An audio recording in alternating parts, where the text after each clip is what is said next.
Hello again, Swap. July is almost here, and so are the massive amount of games that are releasing this month. As usual, I'll be bringing you a few videos, this time three at least, for upcoming games in July. A high-profile games video, this one, with the games I'm kind of more excited about and I believe would generate more hype than the others. Then a low profile video, which is mostly populated by small indie and not so indie games. And then there will be a more games video where anything else that didn't qualify, mostly games without a fixed date, where it says releasing July but doesn't say first, second, third, etc. July, just July. That would be in the third separate video. So buckle up, I hope you enjoyed this high profile games video and let's go.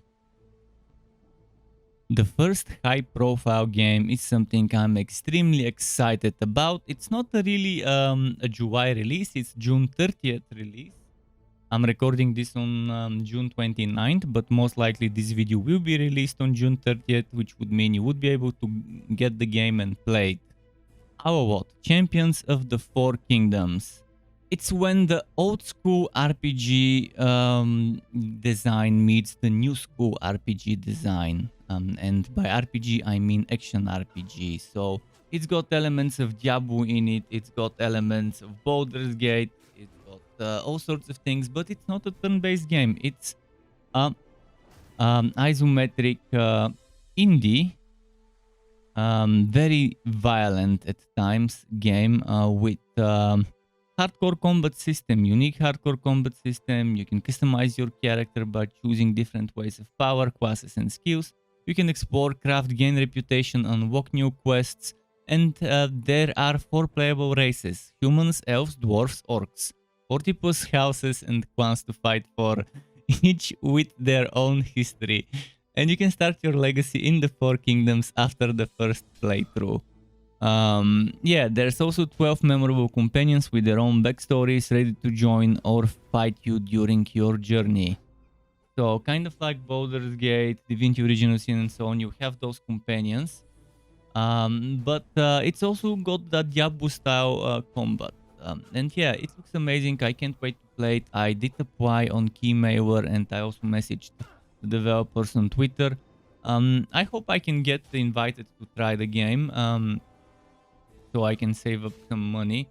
But you never know. In the worst case, I'll just wait and get it in 1 or 2 weeks or whenever I can. It's an early access title, so be prepared for bugs and glitches. It might not be fully polished and not all the features might be implemented. But definitely a game worth checking out. It's at the top of my games I wish to play in June and July. I mean, it releases in the last day of June, so that's why I'm considering it a July game. The first game took a little bit more to talk about, so let's move on to the next. Neon Blight. Bullet Hell, 2D pixel art, action RPG shooter, maybe we can call it. It's a pretty solid bullet hell, pretty solid pixel art bullet hell. I think you should keep it on your list of games to follow, and maybe get it if it's your cup of tea. It might surprise many people, but yeah, there's a bunch of live streams from the devs you can watch for in-depth dive into the game on Steam, and I personally would love to play it. I personally would love to play the game and see if I can handle it, because it looks like a very fun game. So Neon Blight, as far as I know, it's only releasing on Steam, but you never know. Maybe Geonji and Humble would also come in the future, as well as other platforms. And it's coming on the 11th of July 2022. Moving on to another kind of 2D game, not the same art style, but you would see a very nice type of semi-pixel art style. Necrosmith. Necrosmith comes on the 13th of July 2022. Currently, as of the 29th of June, there is a downloadable demo on Steam you can play. Developed by Alawar Premium or Alawar Premium. It's combining tactical and deck building with kind of a more action RPG combat. And it's got a lot of interesting elements, especially considering how you can make your own creature, how you can combine certain parts. So there's skeletons, zombies, orcs, harpies, elementals, and even robots. You can combine the body parts with the appropriate characteristics and attacks to find the perfect combination of survivability, speed, and combat power. You can upgrade your tower and you can explore the world. So yeah, you build your necro-waps, you make creatures and use those creatures to fight. And it looks like a pretty fun game, at least to me. The next game in this list is Rune Factory 5.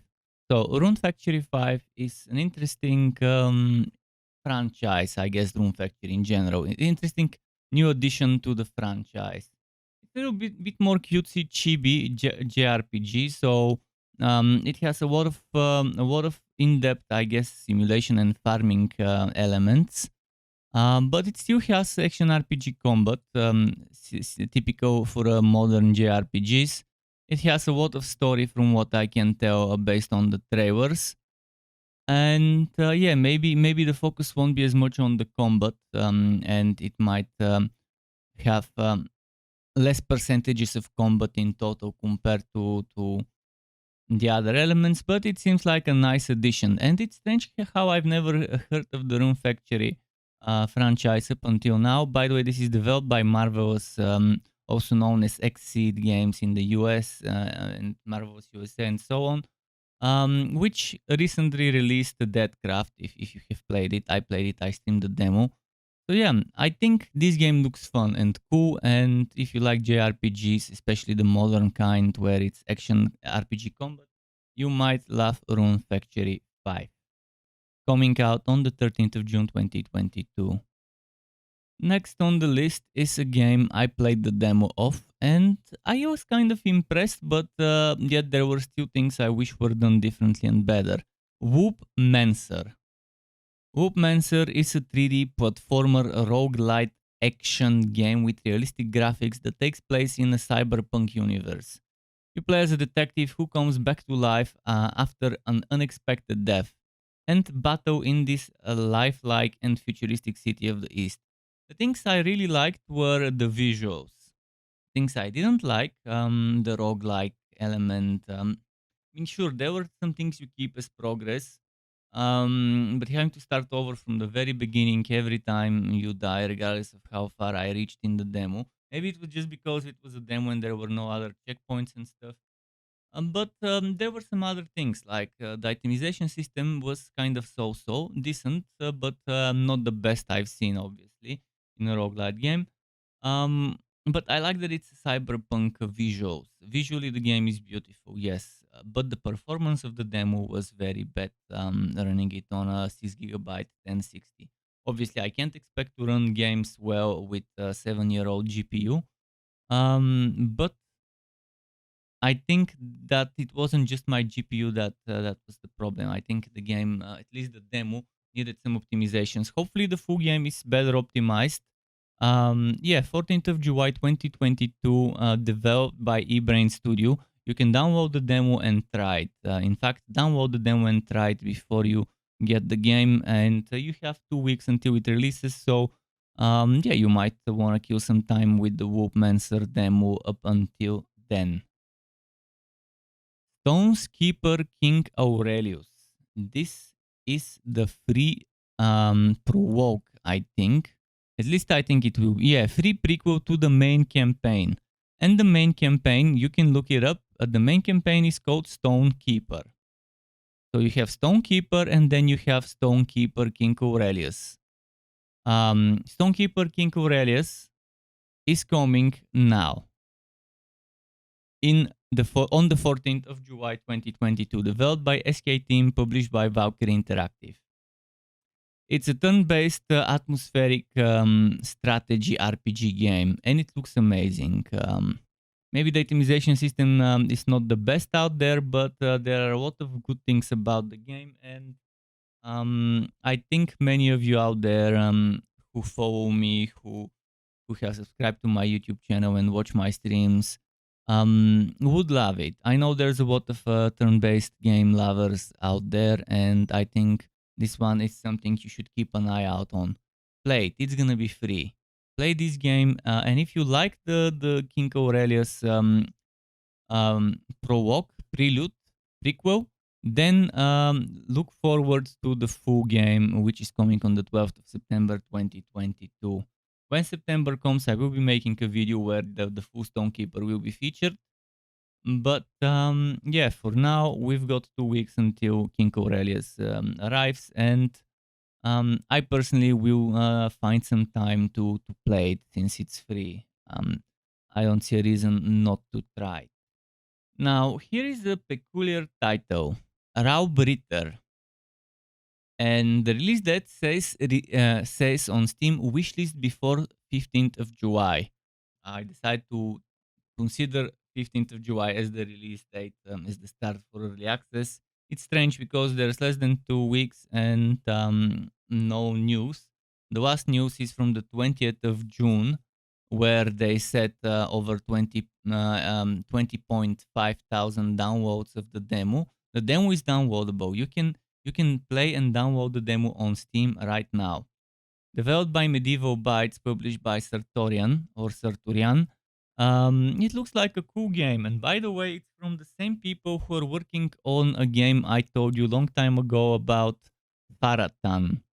Faratan is an interesting game, and it's gonna be coming in 2023. So I'm assuming they would be probably reusing some of the assets because there's a lot of similarities. They're the same type of third-person medieval kind of RPG. First-person, I mean, first, third.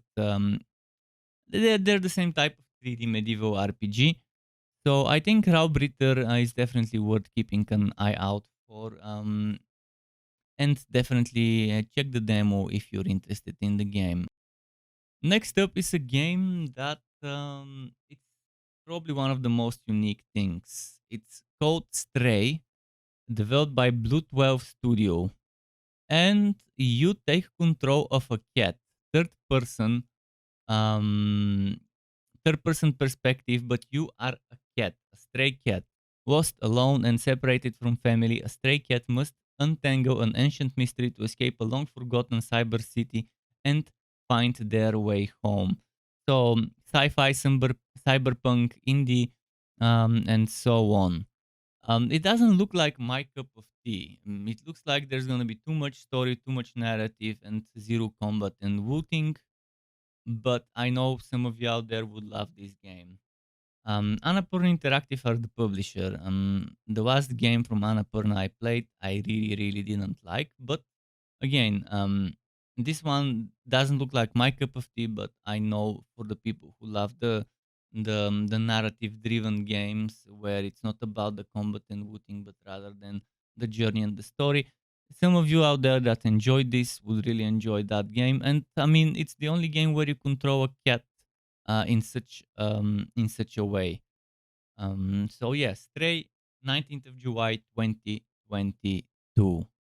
And next we have something that some of you out there really might like.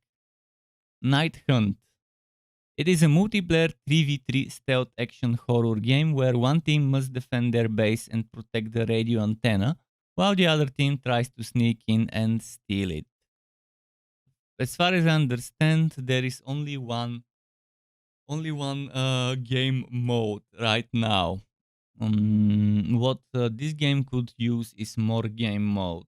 But I like MOBA shooters, MOBA multiplayer online battle arena shooters, especially ones with small scale, such as 3v3, 5v5, 6v6, 4v4, and so on. Or free for all death matches. So what they should probably add in this game would be a deathmatch mode where you maybe have 8 or 10 people free for all, kind of like a BR but without the annoying mechanics of BR games. And maybe they should add 4v4 or 5v5. Maybe they should add point control. Maybe they should add capture the flag and so on. Definitely a huge potential, and those games have been on the decline. So yeah, Night Hunt, 25th of July 2022. And now here is a game that some of you might have already played on PlayStation 4 because it has been out for a year on PlayStation 4.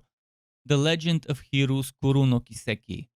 Kuru no Kiseki is, I think, let me double check which of the series. Pretty much it's the Legend of Heroes series, which started when I was born, 1989. Dragon Slayer The Legend of Heroes, then Dragon Slayer The Legend of Heroes 2 in 1992, and since then there have been 1, 2, 3, 4, 5, 6, 7, 8, 10, 11, 12, 13, 14, 15, 16, 17, 18. I think this is game number 18 or 19. And yes, Kuru no Kiseki is now coming to Steam and PlayStation 5.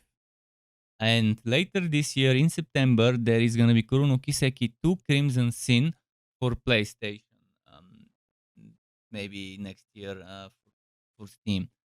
So it's one of the longest running series of JRPGs. Not the longest running one, but one of the probably top 5 longest running Japanese RPG series. And I think it's definitely a good one. If you haven't played that series, you can start either by playing the starting from the Trails. The Trails series starts from Trails in the Sky. You can either start from there. That's a game that's released in 2004. Or, you can start with Kuru no Kiseki and then go back in the story and play the other games. This one releases on the 27th of July 2022. It's definitely very strange because Steam has English language not supported. But I'm pretty sure the trailers are English and there are English publishers and stuff. I mean, all the descriptions are in English and so on. So most likely they just forgot to check that there will be English language. I know it says interface, full audio and subtitles, English not supported. But you never know.